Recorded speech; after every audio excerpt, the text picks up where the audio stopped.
they'll never have. The smash hit from Dylan Scott appears on the brand new album, Easy Does It. The album also features the #1 song, This Town's Been Too Good to Us. This town's been too good to us. Until I Can, I Will. I'll do whatever it takes. Yeah, believe me when I say, till I can, I will. Dylan Scott. Search, follow, and listen now on all music streaming services. Sponsored by Curb Records. Still getting around to that fix on your car? You got this. On eBay, you'll find millions of parts, guaranteed to fit. Doesn't matter if it's a major engine repair or your first time swapping your windshield wipers. eBay has that part you need, ready to click perfectly into place for changes big and small, loud or quiet. Find all the parts you need at prices you'll love, guaranteed to fit every time.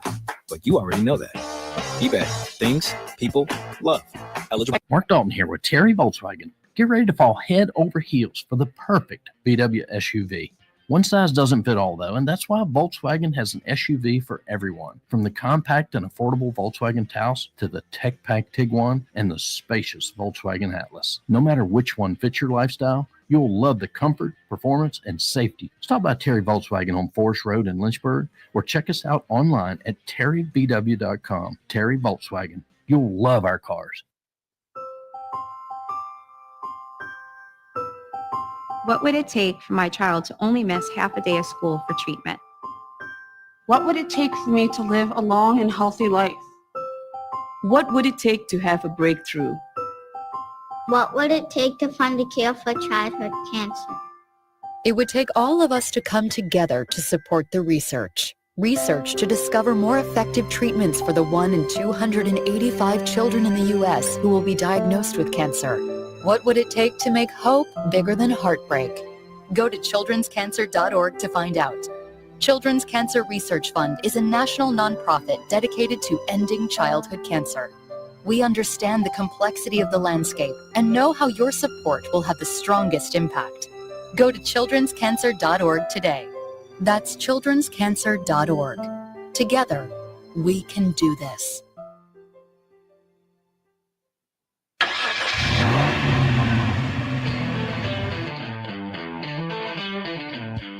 You're stepping into the fast lane on the VTRN Sports app, 93.3 FM and 1320 AM Lynchburg, or by asking Alexa or Google Home, open VTRN Sports Lynchburg.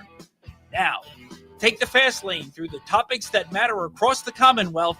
This is the Fast Lane with Ed Lane. Oh, yes. This is what happens when I have to stay up late for an epic game. Actually, 2 good games last night, one of which was on the VTRN Sports app. Texas Tech softball, they evened the series against Texas, so there will be a decisive Game 3 tonight on the VTRN Sports app for the softball championship. Went through plenty of that with the Liberty Flames against Texas A&M and again against Oregon. And then the NBA playoffs last night. Really good Game 1 of the series. I can't get the whole confessional on because the computer is screwy, and I was in Roanoke earlier today. I don't even have an InsaneRadioDeals.com fast take yet that's been posted to Fastlane, Ed Lane, Facebook, Twitter, Instagram, because it's been that type of day where you're scrambling from the beginning to the end and maxing out the effort as much as you possibly can on any given day. And if you're watching, you're going to laugh at the visuals at Fastlane, Ed Lane, and VTRN Sports on Facebook Live and YouTube. Is yes, I am talking unashamedly, I might add, with my hands. But it is those things last, like the older I get. Have you heard the phrase in sports, TJ? TJ's with us today. Have you heard the phrase in sports, TJ, cumulative fatigue? Yes, I believe I have. So cumulative fatigue is a phrase that I'll use in sports when, let's say in an NBA playoff series or NHL. Okay. One team has played way more games and the series have gone deeper. Maybe last night was an example, although the results wouldn't bear it out. But Indiana, deeper series than the Oklahoma City Thunder have for much of this postseason. But cumulative fatigue is the fatigue that is accrued over the course of contests again and again and again. For all my tennis hardos that are out there, and we will get to that around 5:45 with Chief Vibes guy, Drew Dinsick of the NBC Sports Bet the Edge podcast. But we will get to that with him in just a moment. But for example, there was no cumulative fatigue for Jannik Sinner. He has not dropped a set in the men's French Open. It is a big part of the reason why today it was a tight matchup against the greatest men's tennis player of all time, Novak Djokovic. 6-4, 7-5, 7-6, 7-3 in the tiebreaker. The point differential wasn't that much, 120 to 105. But the truth of the matter is that you're looking at it. By the way, if Trey wants to figure this out and where we're going here, I can't play audio off my computer. Tell him that, because I can't play it off my computer. That's what I'm trying to communicate. I got in so late from Roanoke, I'm trying to figure that out. But anyway, cumulative fatigue, it's hit me. Sinner has had none of it, which is why in the high leverage moments today, it's like for Novak Djokovic, if you're a tennis fan, by the way, he's got to be thinking, this is what it's like to play me across the screen. Because it's amazing to see that when I just see the fact that what has made Djokovic the best for such a long period of time is that Novak Djokovic has been able to not necessarily win on flash and flare, but merely just win on the highest leverage moments. And yet, when the leverage was greatest, it was Jannik Sinner. Djokovic was 1 of 6 in break points. Sinner was 3 of 9. The +2 for Sinner was getting the breaks when needed early in the first set and late in the second set, 6-4, 7-5. And there was a break back opportunity in that second set as well, where Djokovic had an early break, but then Sinner was able to break back and then obviously break again. And, you look at that, and that's part of it, and it's amazing. And the tying from tennis, Carlos Alcaraz, I don't think looked all that sharp today against Lorenzo Musetti. He was starting to assert himself late, but he has these valleys where he's just not locked in and focused. But, cumulative fatigue is a reality in sports. And Novak Djokovic didn't even have that. I thought he played great in the French Open up till today. It's just when it really mattered, Sinner also didn't have it. Sinner's younger, and frankly, Sinner is kind of Djokovic just at a younger age in life. Like, they play very similar styles. I don't think Sinner's got the knowledge and the tactical knowledge that Novak has, but he's got plenty of weaponry, and even if you bring him into the net, which is not a strong suit, he showed he could handle it well enough today. Like, it was good enough today. And Alcaraz is going to certainly try to do that on Sunday in the men's final. But cumulative fatigue is something that's brought up. And I use that to an extent to explain the fast lane today and why we may sound somewhat scrambled, we being me, in the thought process.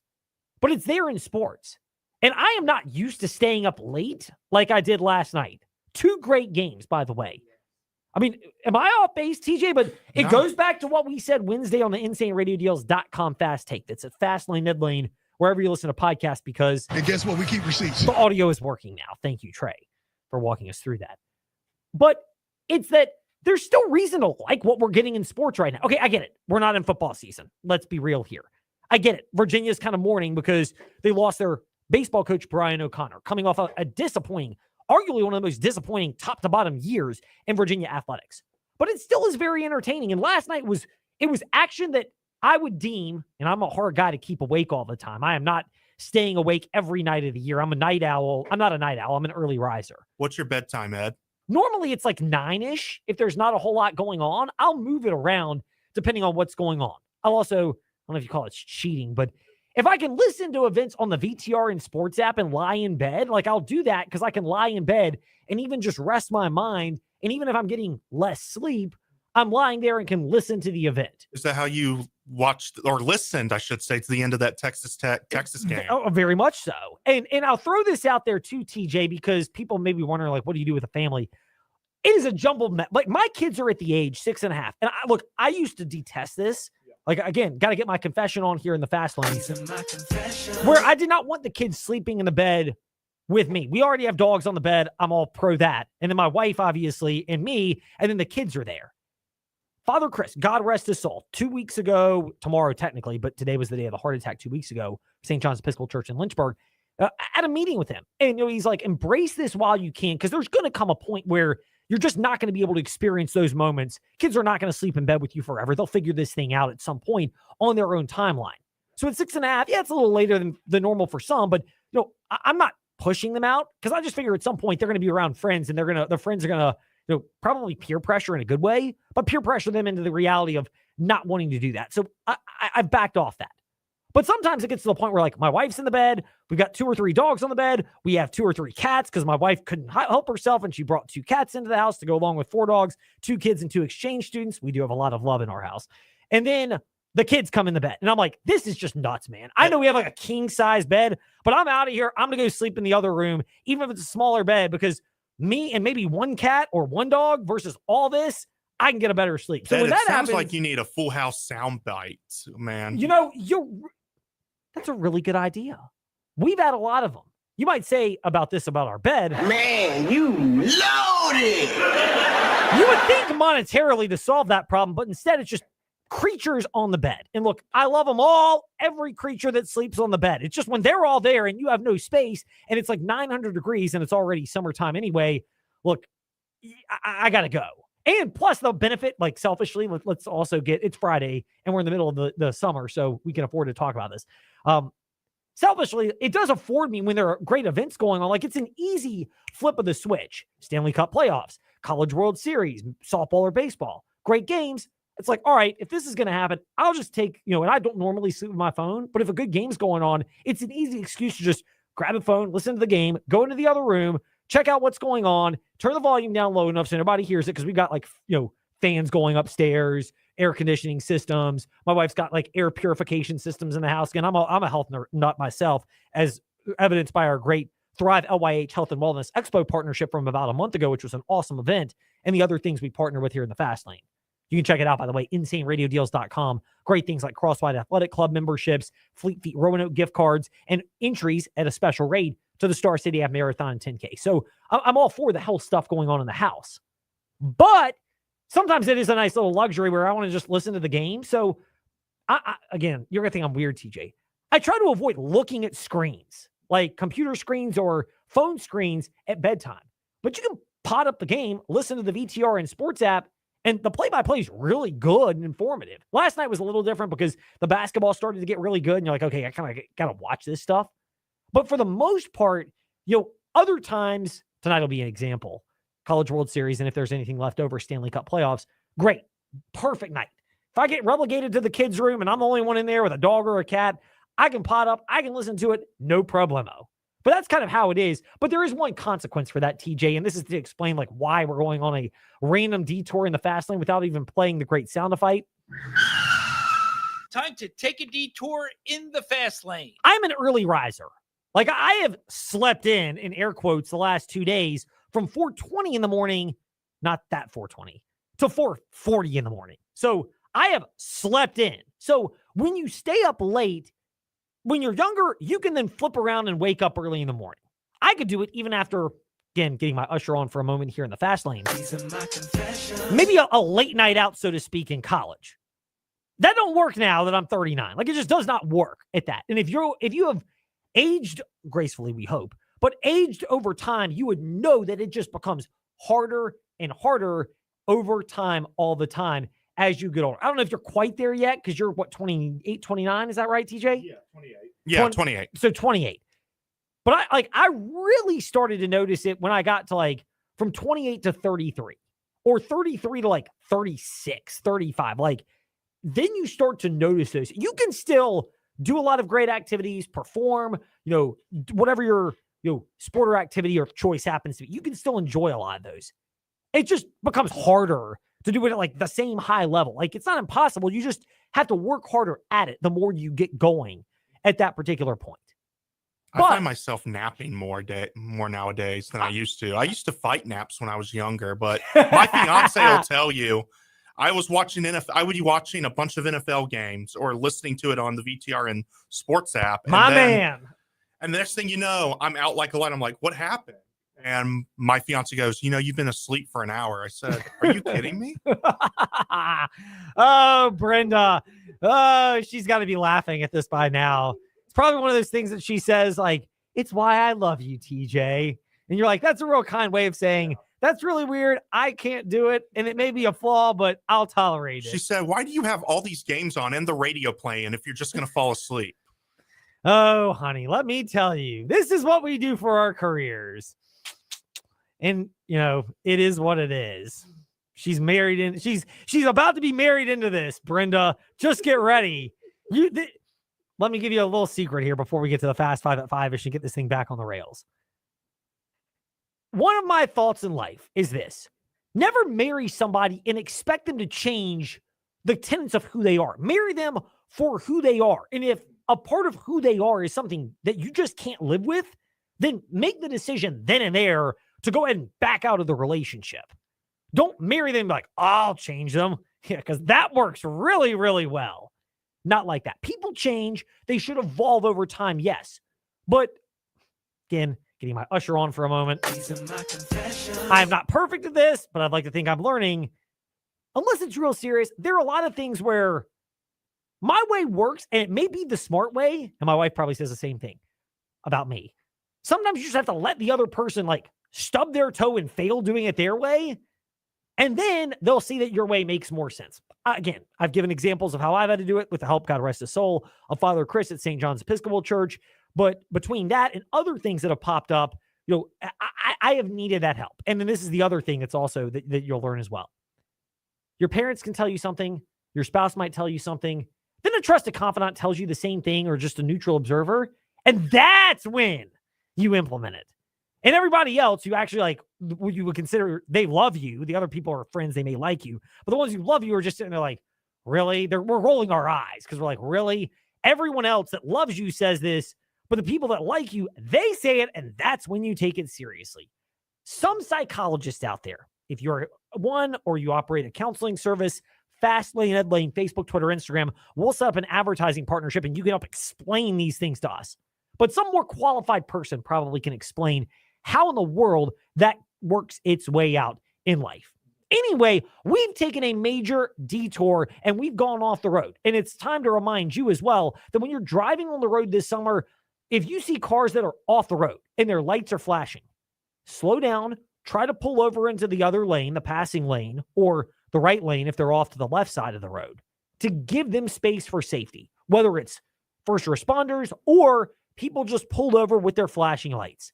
That message of safety from our friends at Trost Law, 777-HURT and trostlaw.com. They've been serving our community for over 4 decades, since 1982.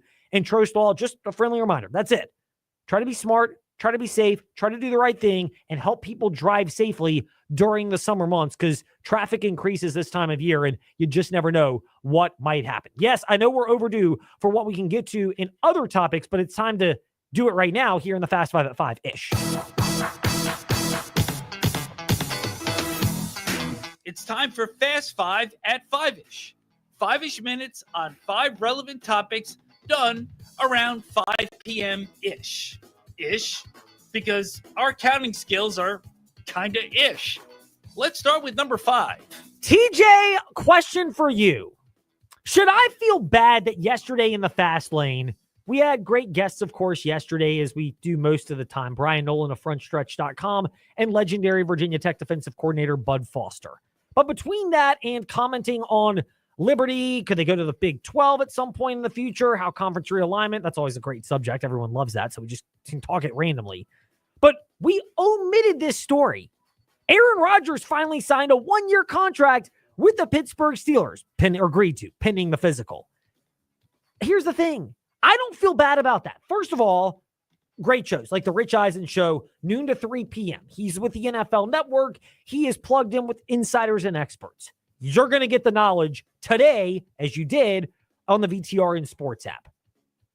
You'll get it from there. You'll get it from other shows. The other thing is, we kind of anticipated this was the likely scenario with Aaron Rodgers. It's not like this is a shock. If Aaron Rodgers had turned around and shocked us and signed with, I don't know, the Raiders, let's pull out a potential QB needy team out of that mix. Or, major reverse course and sign with the Jets again. That would be a shock. But we all kind of expected it was either retirement or the Steelers, with the Steelers looking more likely and Aaron Rodgers taking his time. I'll give him credit, though. It didn't happen in a, there was not as much fanfare leading up to it. I know there were some moments where you wondered what was going to go on, but there wasn't everybody camped out at the Aaron Rodgers compound and he's going on Pat McAfee's show every single week in the offseason dragging people along. This is not as bad, and I've gotten on Aaron Rodgers plenty for being selfish, but it's not as bad as last year with all the nonsense there or prior years. This was a better version. The other thing is this. I don't think it moves the needle on the Steelers for me and what I think they're going to do this year. Like, I think they're probably a 7 to 10 win regular season team. Like, I don't view Rodgers right now at this point in his career as a quarterback that probably can stay healthy enough and perform at a high level enough in good health to get them to the Super Bowl in the loaded AFC with Patrick Mahomes, Josh Allen, Lamar Jackson, Joe Burrow, and others.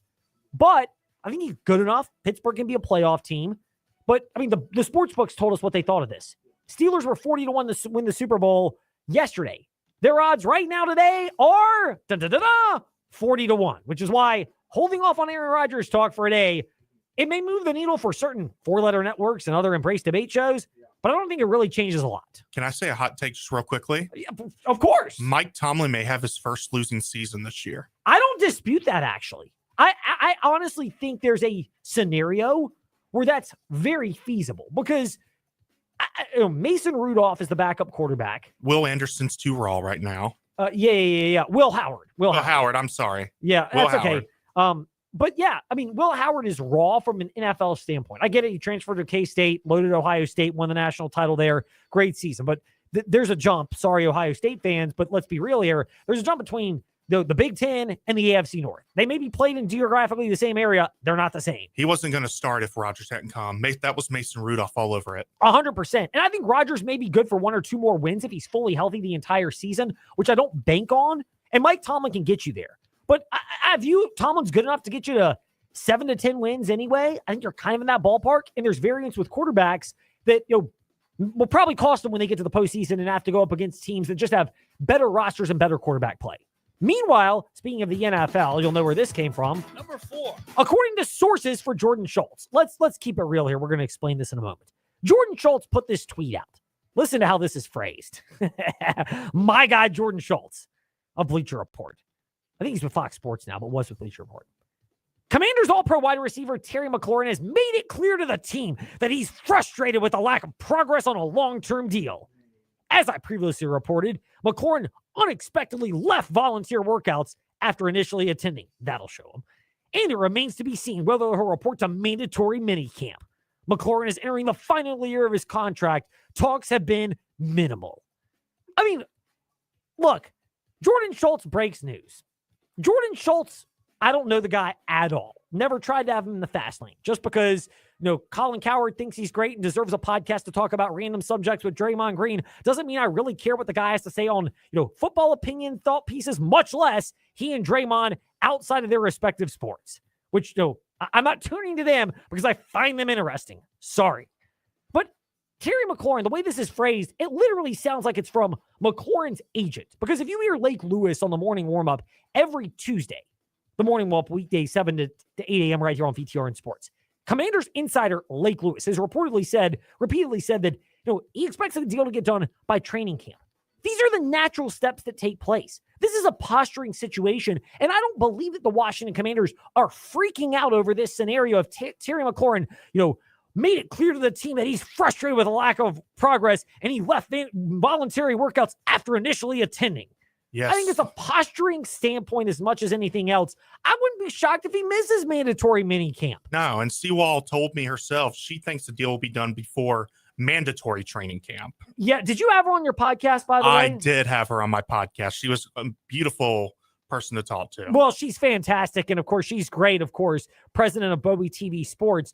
By the way, what is your podcast so we can justly plug this? The Sports Nerd. You can find it on Spotify, hoping to get it on Apple Podcast here soon. Well, wonderful. And of course, we need to add that to VirginiaTalkRadioNetwork.com/podcasts because we have plenty of great ones like the Lake Lewis Show, the VTRN Sports platforms. We have the morning warm up and the fast lane. But the gist of it is, the way Jordan Schultz framed this report in, God bless him.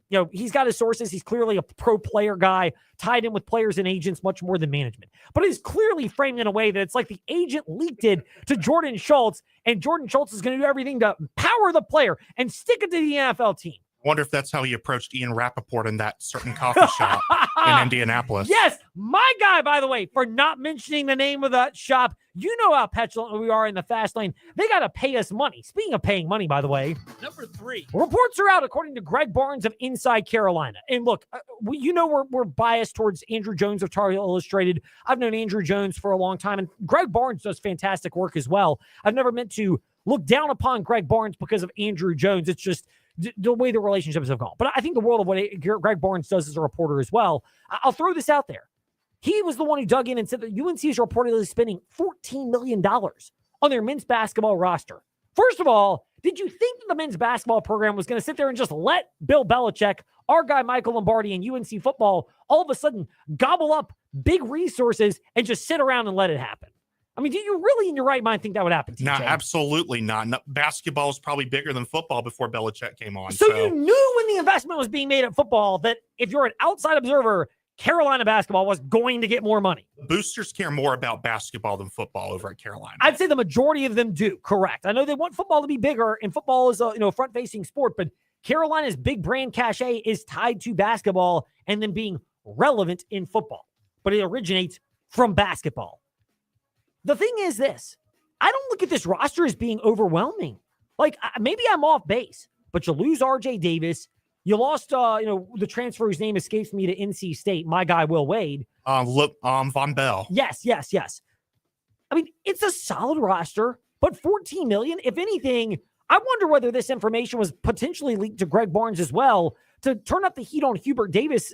Not that it needs to be turned up, but someone's like, hey, let's go ahead and leak this out there to just intensify the pressure on North Carolina basketball to perform well, to which I would respond, does it really matter? Because if Carolina doesn't do better than the play-in game of the NCAA tournament and then getting waxed in the first round this year, whether they're spending $14 million or just in the over $7 million camp of 7 to 8 ACC programs, regardless, this is Carolina. Like, they're going to make a coaching change in men's basketball.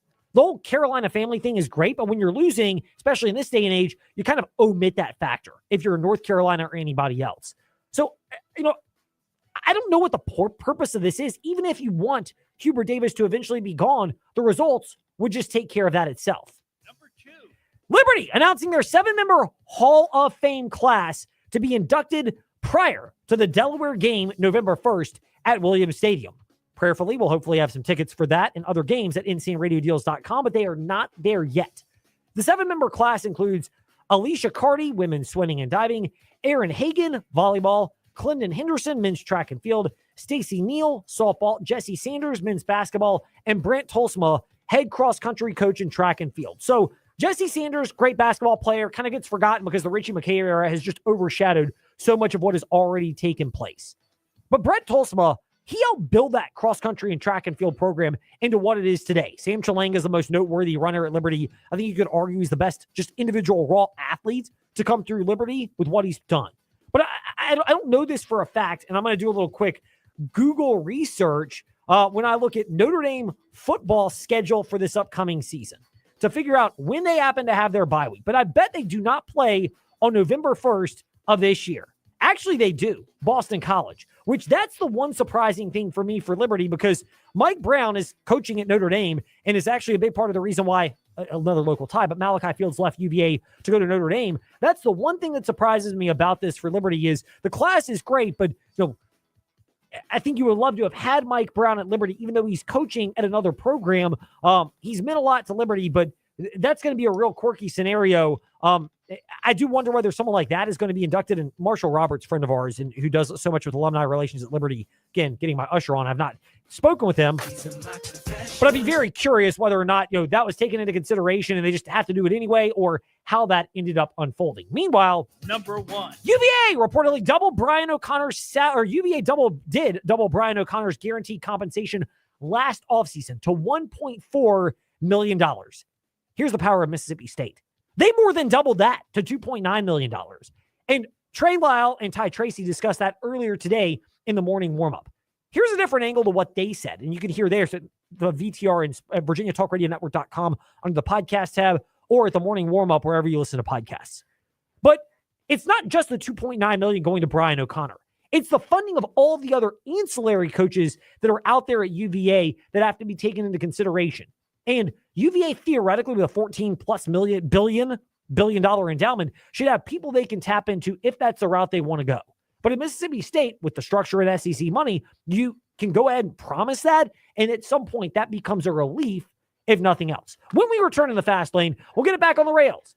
Spring sports seasons. We have had some upsets, and we've got teams that have moved on. Dave Walls will bring us up to date next here in the Fast Lane on the VTR and Sports app, and ask that smart speaker, open VTR and Sports. When you're a discerning gun owner, you value knowledge and honesty. That's what you'll get at Big Boys Guns. With over a decade serving Central and Southwest Virginia, we make the complex easy. Our team experience can help with firearm transfers and 100% electronic process for silencer ownership that is done in-house. And when you know firearms, you know it's honest. That's why we offer accurate appraisals and low prices. Looking to buy, sell, or trade? We make it easy at Big Boys Guns on Route 460 in Blue Ridge. Experience, reputation, growth. These are what make Brownstone Properties the area's most trusted property management company. With the recent addition of 15 new communities at Smith Mountain Lake, we have expanded our HOA portfolio to over 80 communities across the region. Combine these with over 2,500 residential units, and it's easy to see why our reputation and business continue to grow. Let our experience work for you. Visit us today at brownstoneproperties.com or 3720 Old Forest Road in Lynchburg. Car insurance rates are rising rapidly. That's no secret. It's because the cost of medical care for those who are injured and the repair and replacement cost of damaged vehicles is skyrocketing. But what can you do about it? Hi, this is Judd Gardner with Gardner Insurance Solutions in Lynchburg. We've been helping Central Virginia drivers purchase the coverage they need at affordable prices since 1993. Talk with us before you pay again. We represent numerous companies and have many cost-saving strategies. Gardner Insurance Solutions, 434-316-5433. Have you looked at your home's exterior lately? Do you see faded siding, paint peeling, and wood rotting? Windows that are impossible to open and close and gutters falling off? Call Collins Siding and Windows to transform your home's exterior and save you money on energy costs. Dreaming of a new porch or sunroom? Collins can do that too. Since 1989, Collins Siding and Windows has been transforming homes in Central Virginia. Roofs, windows, siding, gutters, porches, decks, and sunrooms. They can do it all. Call Collins Siding and Windows today, 434-525-6307. Moving into senior living shouldn't be stressful. Thursday, June 12th, Runkin Pratt Liberty Ridge hosts Senior Living Simplified, a free resource and vendor luncheon. Enjoy lunch, meet experts in downsizing, in home care, real estate, and more, and hear guest speaker Robert Dawson explain the step-by-step path from home to community. Seats go fast. RSVP now at 434-610-0332 or email info@runkinpratt.com. Make the move with confidence. June 12th at Liberty Ridge. Sandstone architecture, melodic music, wonders of the world. They're staples of Egyptian and Mediterranean culture. But you didn't have to travel thousands of miles to experience it. Just drive to downtown Cairo. Enjoy food from the entire Mediterranean, blended with the best Egyptian recipes. That means fresh ingredients cooked on a charcoal grill. Downtown Cairo staples include $5 heroes, and build your own Mediterranean bowl. Experience the taste of the Egyptian and Mediterranean world in your own backyard. Downtown Cairo, Business 29 in Madison Heights, and the Grays Mill Shopping Center in Forest. When planning a summer trip, you probably have a checklist. So if you're driving, here's a safety checklist. If you see flashing lights on the side of the road, slow down and move over. If you're in an accident and can move off the road, try to find a safe spot like a parking lot. And if you're on the shoulder, it helps to have your flashers on. Just some friendly tips from our family at Troslaw. We hope you never need us, but if you do, we're here to help at 777-HURT and troslaw.com. Feel and taste a donut that's so warm and fresh, it melts in your hands at Duck Donuts, River Ridge Mall in Lynchburg. Hi, this is Zach Mackey, the voice of Virginia Tech men's basketball. You're listening to The Fast Lane with Ed Lane and Trey Lyle. Join the chat at Trey Lyle VT and Fast Lane Ed Lane on Facebook, Twitter, YouTube, and Instagram. Dave Walls of ABC 13 WSET hanging out with us today in the Fast Lane and probably laughing at the beginning of our show where I mentioned that me being all over the place may be a product of more of these late nights and what I will call cumulative fatigue, blaming it because I'm not used to that, quite like Dave Walls is, who even has invited me over for late night action, like when Liberty softball was in regional or super regional action with these late night contests. Dave, you continue to laugh at us plenty of times today here in the Fast Lane, so we appreciate you joining us, and hopefully you will lay off a little bit for us today. We look at where spring sports, though, happen to be right now. There are a slew of things going on. Track and field is one of the ones to touch on. Heritage girls favored once again. How underrated is that dynasty, if it's fair to call it that, over at Heritage with what they've done in track and field? I think if they pull off the team win at the state championships like they're expected to do, and from the early results we're seeing today, it looks like they're already on their way of doing so. I think it's very underrated in this area just because track occasionally, to be honest, does get overlooked. And I'll include myself in that, not because I don't care about the track boys or girls who run it, but it is a harder event to cover from a media perspective. Whereas, if you watch the Olympics and, they have coverage, well, that's because they have, 40 different people covering all the events and, 3 or 4 announcers who can just flip on a TV. But clearly, when you have to win multiple events, multiple formats, then the field events as well, that is such a tough thing to win one state championship in. And for Heritage to presumably be on the path to 3 straight this weekend and to be doing it in a pretty, I don't say easy manner, but certainly they've made very quick work, they're pulling away quickly and not putting the competition behind them. Full credit needs to be given to the Pioneer staff and to the Pioneers boys and girls who, quite frankly, have just been running away with things, no pun intended, in track in the area over the last few years. So you mentioned the coaching staff there. I mean, every coaching staff works hard. I don't dispute that, and certainly ones that build those type of dynasties. Track and field's different, though, because different athletes it's so drastically different in terms of training. How underrated is it, just the ability to craft the right plans for these performers? Because, you can have some similar overlap, like with a basketball team or a baseball team in terms of what they do as far as their training and preparation, or at least parts of it. For track and field, some things, long jump, shot put, javelin throw, and then, sprinting and long distance, I mean, they all require such unique skill sets. Oh, they absolutely do. And to give even more credit to the coaching staff, like you just mentioned, a person who teaches shot put is not exactly usually going to be the person who's going to teach you how to get out of the blocks fast, for the 50-meter dash, right? You have to have coaches who know the specifics, know the techniques, and maybe at the high school level, and maybe a coach could give me more insight. I'm going to spend a lot of time over at the track facility tomorrow, get more information. But, it's not like these high school teams have budgets to have, 10 assistant coaches, 15. So there's a lot of people volunteering their time, because they want to win. They're not necessarily on a staff, on a salary, but they're dedicated in the form that they know best. So whether that's a field event, whether that's the pole vault, whether that's a dash, a relay, it literally does take a village in order to raise up a championship team. And clearly Heritage has not only the right athletes, but the right staff who are leading them to consistent titles back to back here. Dave Walls, WSET on Twitter, and ABC13 with us here in the Fast Lane. Dave, when discussing regionals, we might as well just stick on certain schools because some of these have got multiple regional championships. We'll start over in Appomattox. Baseball and softball, they've done this so often, but softball winning a close one, baseball in much more emphatic fashion. The ways in which they've won are actually drastically different getting to this point. Yeah, they really are. In fact, I spent time last night with the Appomattox softball team out in Botetourt County. They beat Chatham, and it was just a pitching clinic, and that takes nothing away from Chatham. That was a close game, and literally Appomattox gets a double, knocks in a run, and then that's it. Paisley Mann with 9 strikeouts, and she comes in relief in that one. And this is an Appomattox team, though, that has the bat speed. They're able to put up some runs. They're able to hit some dingers, but last night was all about the pitching, and that's kind of what they've done on this run. Meanwhile, you look at the Appomattox baseball team, and literally over the last month, it's been 13 runs, 12 runs, 9 runs, 10 runs. I mean, they're just lighting up the scoreboard left and right. They beat Dan River last night, and Dan River has been on quite a run lately and shutting teams down. And The Appomattox has had 1, 2, 3, 4, 5, 6 out of their last 7 games. They've scored at least 8 runs, with 4 of them being in double digits. I mean, this is a team that lights up the scoreboard, and this is a team that if you do not do your job, they will make you pay. And right now on this win streak they're at, they've been making a lot of teams pay.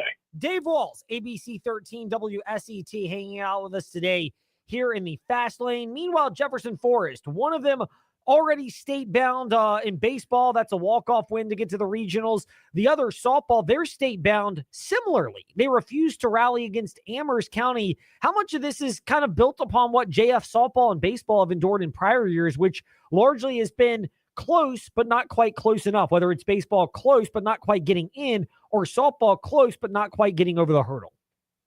You know, Class 4 is a different level of competition, and that's no disrespect to Classes 2 and 3. But when you get to that Class 4, everything just gets up a little bit of an extra notch. And for Jefferson Forest, they've clearly been outstanding in the last few years, and it takes that special effort to not only, get over the humps and regions, but to make a deep run into states. Softball made it, their last year, but then they found out what it takes to win a state championship when they had to go into the finals. And they fully seem like they're prepared to win those tough battles. They had a tough one the other night against Amherst County. Baseball had their backs against the wall against Salem, and they had that never say die attitude, and they're able to come back and walk it off. And again, when you have those years where you think you've got it all together and then you fall short, one of two things happens. You take a couple steps back and it takes you a long time to regroup, or you buckle up hard and you put in the extra effort to get over the hump the next year. And frankly, it looks like right now both those teams are on that track to not only get back into states, but to make a deeper run this year. And I'm going over to see Jefferson Forest baseball tonight, and I really like what I've seen out of both these teams. Yeah, we'll see where baseball and softball go for Jefferson Forest. Meanwhile, boys lacrosse at Jefferson Forest, they had a physical game against EC Glass a couple of days ago, but they got their first victory over the Hilltoppers in postseason play, a big one for them, and now they're at Loudoun County this evening. How much of, maybe the ironic thing is the physicality of EC Glass, as much as it may have rankled some feathers within Jefferson Forest fan base, the reality that sometimes, that's what it takes to get over that type of hurdle, and it shows a different gear that JF Lacrosse just has not had previously, but clearly they seem to have had now. That's a great point, and one I actually discussed with the JF coaching staff after that Glass win. You can, the old saying from the Rocky movie, sometimes it's not how hard you get hit, but, how many times you keep getting back up. There was a number of years, and we don't have to sugarcoat this, that JF got punched in the mouth. Teams like Glass, other region teams that were more physical, took it to them, right? They were able to check into them, beat them up a little bit. Well, now this year, it felt like the revenge tour. They've got 2 losses to Salem, and that because Salem is just that stinking good this year. They are, 14-3, but JF is 16-2. Other than that, you sweep Glass, and that one on the playoff win over Glass especially impressed me because it was a rainy day. Everybody was playing a little sloppy, but it was especially the goaltender and midfield play. We can talk about the offense all you want, but the midfield play, that's where a lot of those sustained drives that Glass is used to getting, where they can set up and get 2-3 chances at the goal. So many poke checks, so many stick checks that force turnovers. I don't think I've seen a high school lacrosse game in years that had that many midfield plays that created turnovers, that created fast breaks the other way. And like the coaching staff told me after that win, this is not a team that was built in 1 year. They didn't just get good players 1 year and go on a run. These are players that have put in the hard work, have experienced the hard times, have been punched in the face in the past, and now they're the ones dealing out the damage. I'm excited to see what they do on the road tonight against a very, very tough opponent in Loudoun County. Yeah, Glass, it was physicality in the test of that, and everyone knows that Glass, they've had a great program, and Eddie Reneska has kind of made physicality a staple for Glass. But one of the things in this area that's been a challenge to replicate, and that JF will have to answer for tonight against Loudoun County, is just raw stick skills and just the raw athleticism and talent is not to be disrespectful to this area, but it's so deep up in the Northern Virginia area that that may take an adjustment. And with a bus ride, you got to be ready for that quickly. Yeah, you do. And you bring up a good point. And it says there's no disrespect when we're talking about where lacrosse is in this area. It just takes years to build, whereas Glass has kind of had that pedigree. So few in this area have been able to really match now that it's coming along. But when you go up to Northern Virginia, you're right, where you've got the Atlees, the Riversides, the Loudoun Counties. You've got the teams like that, the Dominions, that year in, year out play at that next level of lacrosse that we'd love to see here in this area. There are teams that are starting to get there. Glass is still there, and with Jefferson Forest, I think breaking out and showing what they are capable of with building things, right? And you see Salem performing at an extremely high level this year.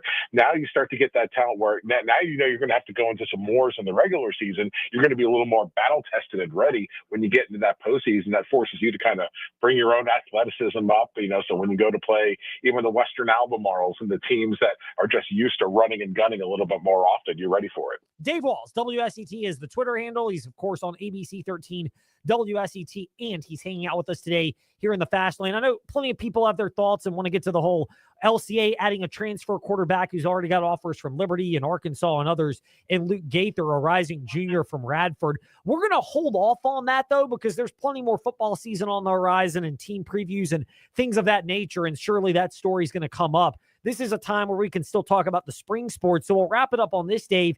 Alta Vista Baseball claiming their first ever regional championship as well. Underrated but low-key, but the resiliency that Alta Vista showed as well, accomplishing that. Yeah, a tremendous job by the program in Alta Vista. Admittedly, you get to that Class 1 level, and, sometimes you can have some lean seasons. And they've had some good coaches there, for a long time trying to build things up. But that's one of those areas, we've seen on the football side where, sometimes you just don't have the numbers. You don't have the talent, for lack of a better term, in order to be able to build things up. But it has to start at the ground roots. You have to start building them up from a younger age. So this team has taken a long time to come together, but now it has, and Alta Vista has been able to not only do it in the Dogwood District, but they were able to pull off some wins against having to beat Rappahannock and Brunswick and get these region games out of the way. And then I was impressed with a 7-6 win over Campbell, because Campbell has been performing at a pretty decent level despite maybe their record, which has been underwhelming, but Campbell's in the States as well. But you come in and you have to get the job done. And frankly, they have. The arms have come together. They've had multiple games where they've only given up 1 or 2 runs here in the last month. They defeated Appomattox a month ago. I mean, this is a team that, again, for all the talk of Class 1 doesn't have it, this and that, Alta Vista just, they've taken their bumps, they've taken their bruises, and now they've got the pitching arms, especially to be able to get out there and get the job done. And I'm excited to see how far they can take it. You and many of us, Dave, as we are all excited for that. Thank you for your time today in the Fast Lane. We appreciate it. We look forward to chatting again soon, and enjoy the action over at JF this evening. Sounds great, Ed. Have a great weekend. We'll talk to you soon. You as well. Dave Walls, WSET, the Twitter account, as he's with us here in the Fast Lane. When we return, we want to keep the vibes good, because our chief vibes guy, Drew Dinsick of the Bet the Edge podcast on NBC Sports and the Deep Dive with Andy Molitor, he will join us next. Roland Garros final previews. First time in decades, literally speaking, that the 1 and 2 seed have met in both the men's and women's championships. So we'll preview that and get a little bit of a finals overview and maybe a reset for me on that next here in the Fast Lane. Get more at the Used Car Superstore on the Sheeler Motor Mile, your premier used car dealer serving Southwest Virginia and surrounding areas for over 50 years. With more selection, more value, and more finance options. Plus, your trade is worth more. Get the best selection with more Hondas, more Hyundais, all your favorite makes and models. Over 900 used vehicles in stock now. That's way more than any other dealer in the area. Volume selling means volume pricing, and we've got the volume all in one location on the Motor Mile. The Used Car Superstore is your one stop for cars, trucks, vans, and SUVs. Many have miles in the teens, remaining factory warranties, and some are even local one-owner vehicles. Plus, Sheeler owns the finance company. Getting approved for credit is easy on the Motor Mile, with financing options for every budget. We finance your future, not your past. You're a valued customer and not just a number on the Motor Mile. Get more with straightforward pricing and more inventory arriving daily. Over 900 vehicles on the lot ready to choose from. The Used Car Superstore on the Sheeler Motor Mile. I-81 exit 118C in Christiansburg. Call 866-SHEELER1. Always open at Sheeler.com. Big Boys Guns can thankfully say we serve Central and Southwest Virginia as we've done for over a decade. We've learned some people know exactly what they want, while some prefer a helping hand. That's why our staff won't judge your knowledge. We're just excited to greet you and help you in finding that perfect firearm or accessory, because everyone is at a different stage of responsible gun ownership. Our advice is free, and we even have concealed carry classes. When you're ready for responsible gun ownership, come see us. Big Boys Guns on Route 460 in Blue Ridge. Car insurance rates are rising rapidly. That's no secret. It's because the cost of medical care for those who are injured and the repair and replacement cost of damaged vehicles is skyrocketing. But what can you do about it? Hi, this is Judd Gardner with Gardner Insurance Solutions in Lynchburg. We've been helping Central Virginia drivers purchase the coverage they need at affordable prices since 1993. Talk with us before you pay again. We represent numerous companies and have many cost-saving strategies. Gardner Insurance Solutions, 434-316-5433. We're here with Colt from We Fix Stupid Computers. Colt, to go along with your residential or individual walk-in services that you offer, you also do a lot of business IT support. How about you discuss that, and what specifically do you do to help businesses in the area? We see a lot of that. Small to medium-sized businesses, they still have their IT projects. They still need resources to help them within their office and for remote users. And so we'll step in and fill in the gap where we do a lot of projects for them, help them manage their resources, their budgets, and get their technology under control. Colt, how can these people reach out to you to assess their IT needs? Call us. Our number is 434-525-8590. Our website, wefixstupidcomputers.com. We're on Facebook.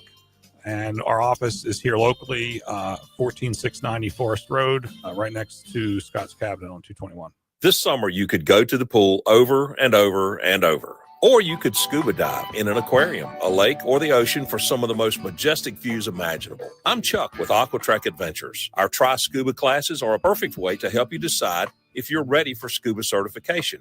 When you are, we have classes that can get you certified in just a few days. Your next adventure awaits at Aquatrek Adventures, 30 Mill Lane in Salem, and online at aquatrekadventures.com. Hi, this is Bill Roth, voice of Virginia Tech football. You're listening to The Fast Lane with Ed Lane and Trey Lyle. Join the chat at Trey Lyle VT and Fast Lane Ed Lane on Facebook, Twitter, YouTube, and Instagram. Back in the fast lane and waiting to connect with our chief vibes guy, Drew Dinsick of the NBC Sports Bet the Edge podcast in just a moment. But I don't know if you want to call this breaking news, but we'll throw this out there. We just got a press release about a couple minutes ago from the University of Virginia that their athletics program has received and announced a $5 million planned gift from the family of Frank Quayle III to the VAF, the Virginia Athletics Foundation, on Friday. This in addition to becoming one of the greatest players in program history. Quayle was a longtime analyst, a color analyst for Virginia Athletics. Doesn't say where the financial gift is being directed. Clearly, this is where we're going, and we'll get to Drew Dinsick in just a moment. But it's a response for Virginia.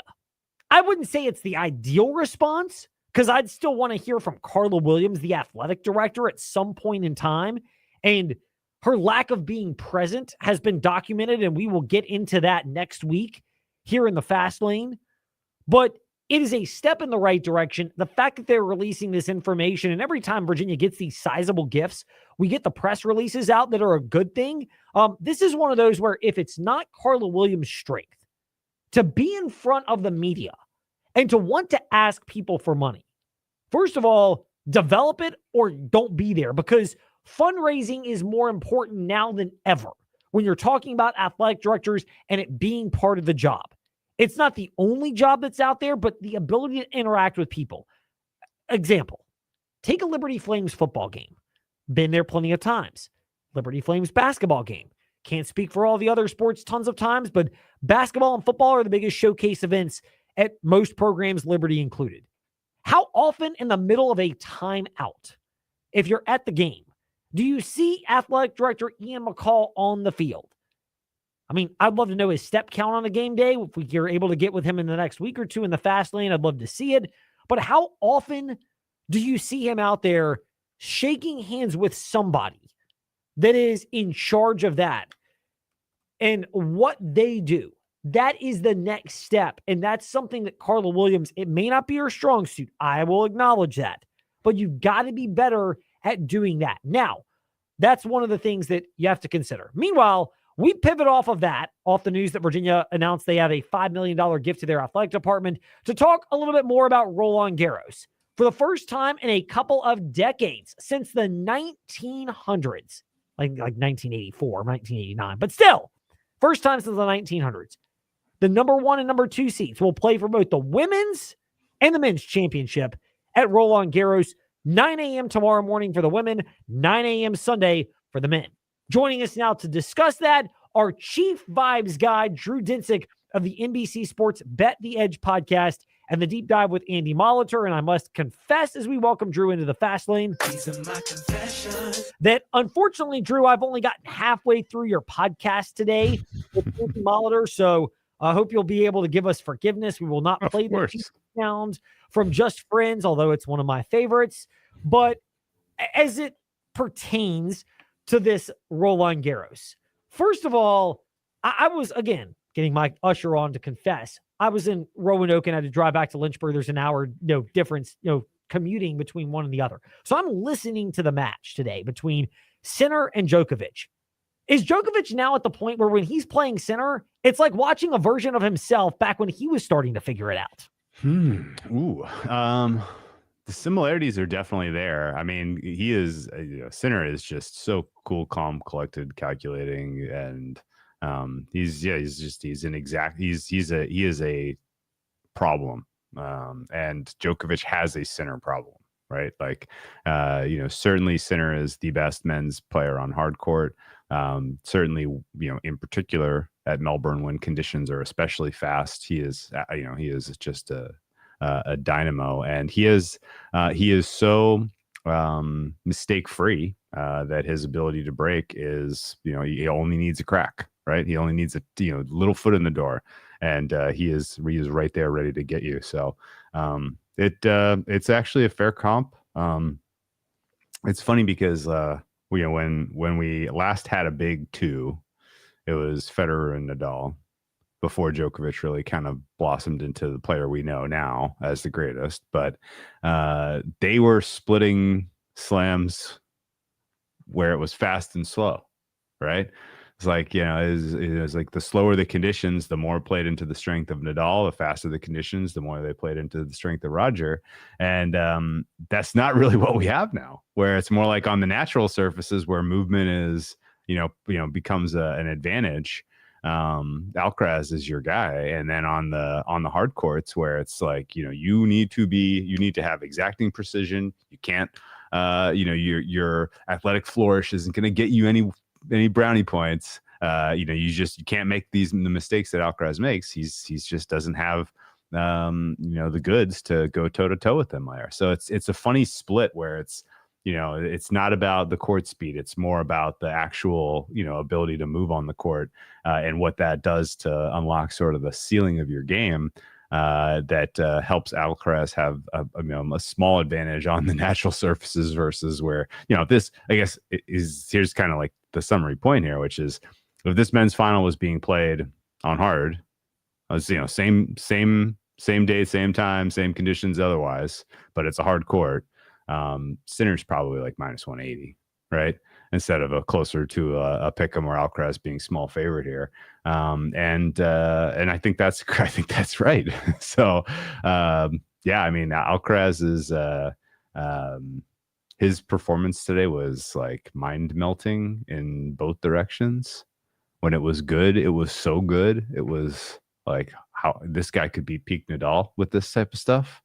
And then the next point, he would be doing it again, set up the perfect, easy drop shot winner or easy drive volley winner, and then chunk it right into the net. And it was like, man, like how can you have that high and do something that, kind of amateur, in the same, unbelievable game. And, it's going to be interesting because the match on Sunday is probably going to be on Alcaraz's racket. But he may ultimately play himself out of a title.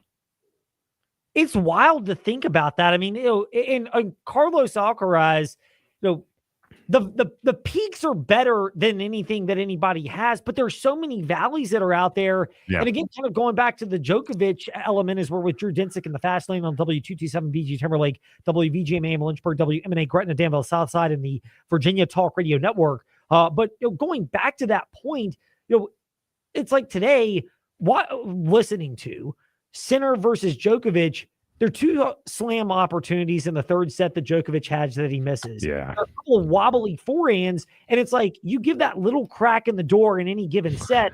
Sinner seems to know how to take advantage of it, kind of like Pete Novak in his heyday where you didn't need a lot.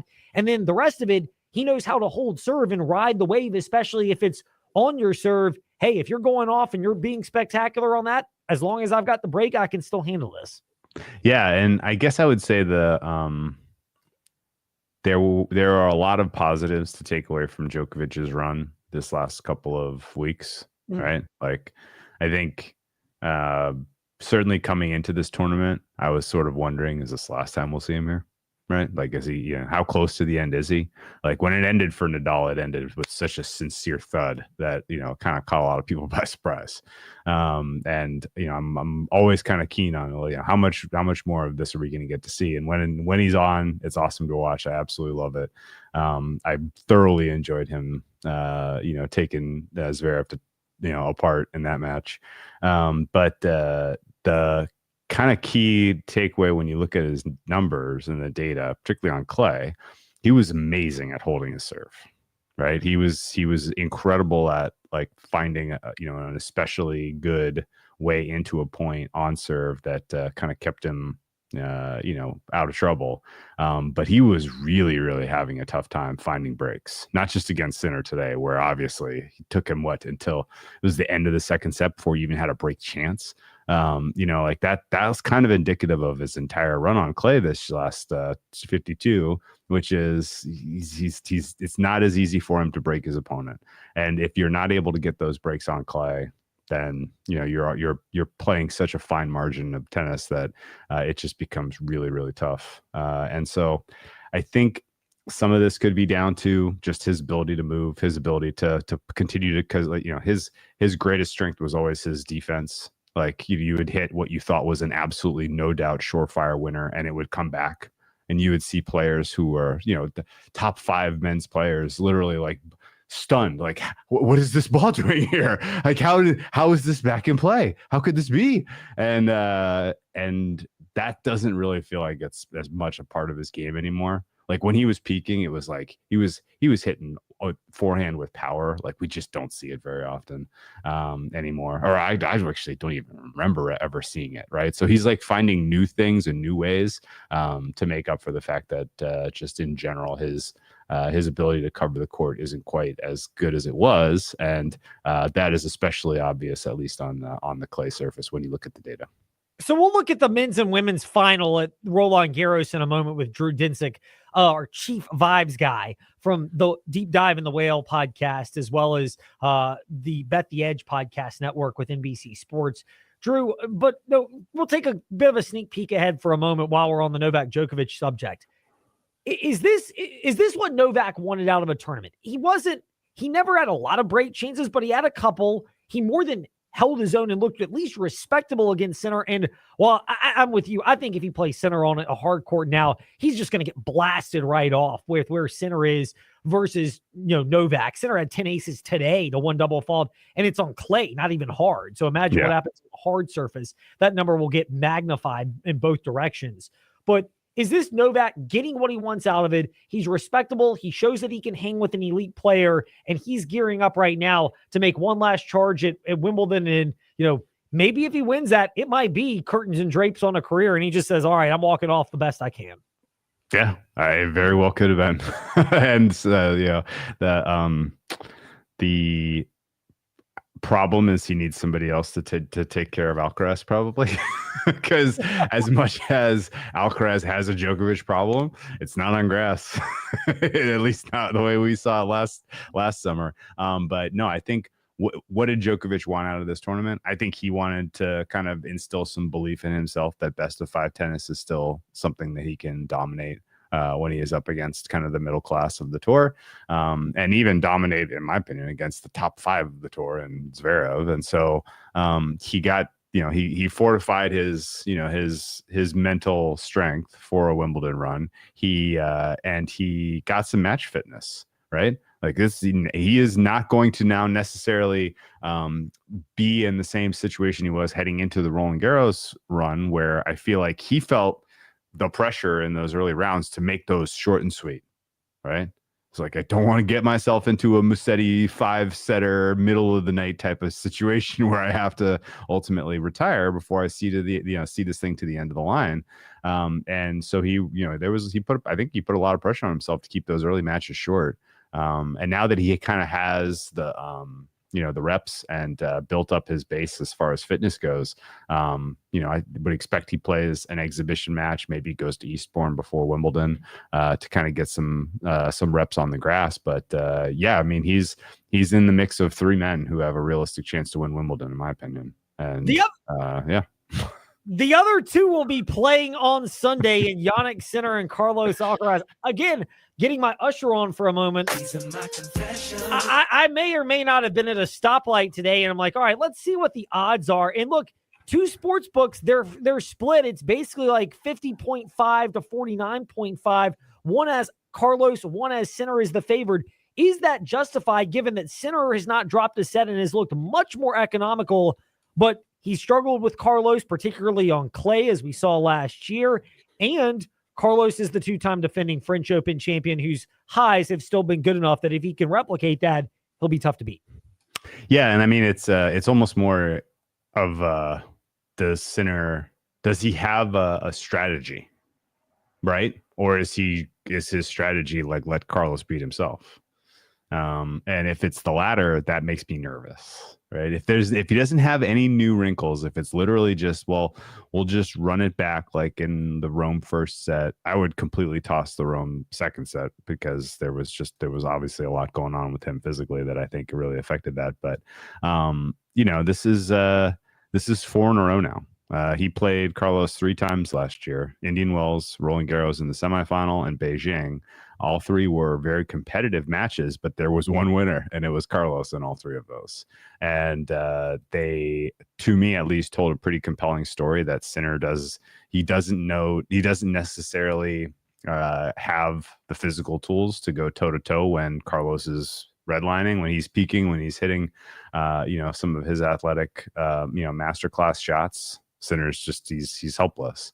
But when Alcaraz is a little bit looser, a little bit more arrow prone, then Sinner is just going to absolutely pounce. And so because of what you were saying, where Alcaraz is more of a peaks in a valley player, well, when the valleys come, Sinner will get a couple of games, couple of key games, probably a couple of sets here, but ultimately, can he get 3? He probably needs to have something in his bag that we haven't seen him bring that can really tilt the balance in his favor against Alcaraz, because right now it's a pretty compelling lopsided advantage Alcaraz in the head-to-head. Now, I think it's important to note that this is a pretty awesomely wild clash of styles on top of just being a little bit of a tricky matchup for him head to head. And it's if you watch the 2 matches today, the first one was just like dazzling ooh la la type of points, and then the second one was just clinical precision, like some rally tolerance mixed in, right? And so that there is definitely in my mind at least a bit of a question mark as far as who gets to dictate, right? Will this be a style that Alcaraz wants, where he has the advantage, or will Sinner be able to get him into extended rallies and force him to play disciplined tennis? And the answer to that question really depends on whether or not whether or not Sinner is able to get his first serves in. If Sinner's first serves are landing in the 60 to 70% ballpark, then he gets to dictate points, and he gets to put Alcaraz on his back heel, and he's going to be able to force the errors. If he is largely showing Alcaraz second serves, then Alcaraz is going to have a field day, just taking advantage of those, and will probably have numerous break opportunities in this match. So I would say that is sort of the key stat to keep your eye on: how many of Sinner's first serves are landing in. Because if it's like today, where he was in like the a lot of the match he was in the high 40s, then that spells trouble. But just for if anyone who's listening to us hasn't his first time hearing us talk about this, center 250 in pocket from before Rome, or actually I think after his first match in Rome, I was like, oh man, he is super fit. Like this is going to be a fun, this is coin flip. Who wins the French Open between him and Alcaraz? So I have 250 in pocket. I'm not inclined to hedge out at all because I think this is a 50-50 match, and I'll take my chances with plus 250. I don't think there's an obvious plus EV bet to be made. But if you are going to spend your Sunday watching all 3.5-4 hours of this, I'd recommend anyone live trade it, right? Get involved with the first opportunity you see to take either of these players in the plus 180 to plus 200 range. Grab it, wait for the tide to turn, and take the other guy in that plus 180 plus 200 range again. And then every time you see it flip, grab another piece, because this has 5 sets written on it. This has moments where you will be truly convinced that Alcaraz and then Sinner will surely win based on the quality you're seeing from these guys. But it'll probably come down to ultimately, again, how many first serves is Sinner getting in, and who has legs left at the end of 4 hours. And they're both young, and Carlos has had a little more wear and tear, but it doesn't look like it's anything astronomical that he couldn't overcome in one match. Although we have seen that be an issue in prior matches at Roland Garros 2 years ago in the semifinals against Novak was the most telling example, though you'd think he'd learn something from that. Anyway, we will pivot off of the men's to the women's side of things. Sabalenka, Gauff. Sabalenka was about minus 200. That's drifted up to minus 215, minus 230, depending on where you look. So the money has come in on Aryna Sabalenka. We will start with her match against Iga Swiatek.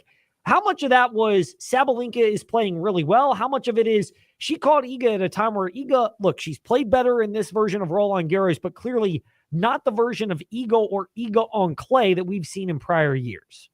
Yeah, it definitely a little bit of both. I think Iga's performance, there were her performance overall at Roland Garros, she'll have some positive takeaways, but ultimately be wildly disappointed that she didn't win a fifth.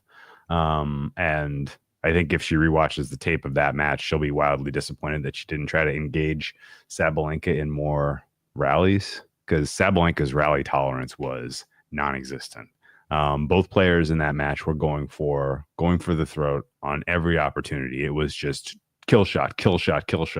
Maximum aggression meter turned up to 11. And when Iga was moving Sabalenka side to side with some pretty impressive cross court that was landing in, Sabalenka looked like she was a Frankenstein out there, like stomping around, like trying to, she's very, very unnatural mover on clay. Like she moves lovely on hard court for some reason, but cannot on clay. Like she's just not comfortable underfoot, from what I can see. And Iga, for whatever reason, elected not to try to test her in the third set, even though when she was testing her in the first 2 sets, it was pretty clear that she had the advantage. So I would imagine there's some regret there for sure. But the issue with Iga right now is a little bit mental, and it's a little bit physical. Mental in that, when she was the dominant player on tour that wouldn't lose, the players on the other side of the net just didn't have the belief that they were up for it that day. And now they do. Now they're all looking for their pound of flesh, with her a little bit weakened. So the margin between her and the rest of the group is narrower as they've gotten better, and she's slipped a little. And then when you're up against a player like Sabalenka, what you can't do? You can't be serving up second serve lollipops. Like Aryna was just eating those for lunch. And it was at one point she was like 3 of 18 on her second serve points. And it's just like, man, if you had anything better to offer, then you're not getting broken as frequently as you are against Iga, which I think is a fair transition to Coco, because that's kind of the same problem. Like if Coco is either double faulting and giving Aryna free points, or putting a weak second serve into play where Sabalenka can just tee off on it, she's going to make life very difficult for herself. But I will say that the data suggests that as good as Iga is at breaking serve, Coco actually right now is even better. Her break percent on clay in the last 52 is over 50% of games she is breaking on return, which is wildly high. And is some of that fueled by some weak opposition? Sure. But I got to tell you, Sabalenka can be broken, and Goff's going to do it, which makes this, in my mind, at least a closer match than the market thinks. And then there's the whole like mental element of when things get dicey. Both these players, but particularly Sabalenka, as we're chatting with our chief vibes guy, Drew Dinsick, you're qualified to be able to say this or not, but it seems like when Arena Sabalenka gets stressed, the vibes go sideways. They very much do. And her coaches in the box deserve a healthy bonus at the end of this tournament, because yes, when things go wrong, there is some verbal abuse flying at that box, and it's like, they didn't hit the stupid shot you did, but that's okay. Her ability to kind of get in her own head is very clearly on display if you look at the tape of her at this venue. Was it 2 or 3 years ago? She plays Mukova in the semifinals here, and was just on cruise control in the third set. I want to say she was up 5-1, manages to lose 7-5. You're like, what? How? You watch some of those points, she's just, ball absolutely flying, no control, right? And it's like, once the ball, if Coco can kind of bring that out of her, that's another way into this match. But Coco's not perfect either. We've seen her lose her temper at times, particularly this year, which has been, I think, a little bit disappointing for her on balance. But I'm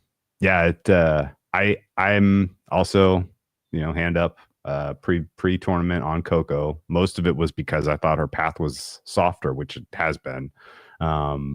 And I was kind of hoping against hope that whoever got here was going to be exhausted, and Sabalenka really hadn't spent that much time on court, so that's probably not a factor, unfortunately. But it's 6-1 for Goff for me, and I'm going to be riding that one across the finish line, hopefully, as well. Well, we'll keep our fingers crossed for both of you. We send our good vibes to you, Drew. Thank you. I will be riding it with Yannick Sinner, although I do have a little on Alcaraz, and also to win 2+ slams this year, since I think he could win Wimbledon as well, and think there's a path for that. So I'm fairly evenly balanced, and by the time this thing wraps up, it's probably going to be like a marginal profit, and it's like, I'll just moving money from one account to the next. And Sure, it's like, really? sure. This is what we're doing? So at risk of getting 2 second places, I'm probably going to end up parlaying Sabalenka Carlos to win. It's just because it's been a fun run. I got huge amount of equity in both positions. I could take a little risk off the table. Why not? It's the summer. Why not? I've had plenty of those. It's like, for one step forward, 1 step back, 2 steps forward, 2 steps back, 3 steps backwards. Don't worry, we'll have 3 coming forward. It's just, you go through these spells if you do this thing long enough, Drew, where you feel like you're like, literally, it's like you're just moving money from one account to the next, and you're at the very end, you're like, oh, a net gain of $33.18. Woohoo! Yeah, but it's about the friends you make along the way. Yes, it is. Well, we consider you a friend because you bring the good vibes on a Friday and have been generous enough throughout this fortnight. Drew, thank you so much for your time. We send our vibes your way for this weekend, and we'd love to catch up again in a couple of weeks as we get ready for Wimbledon. That's right, man. Wimbledon right around the corner. Great being with you guys for this run, and enjoy the finals. Indeed. Drew Dinsick with us to wrap up the Fast Lane. It's a great way to go out today. Thank you to Drew. Thank you to you for listening. Now, getting ready for what's left of Make It Rain before we go in to Women's College World Series coverage this evening. Have a great weekend. We're back Monday afternoon at 5. Even more dominance game tonight. So Panthers are tough.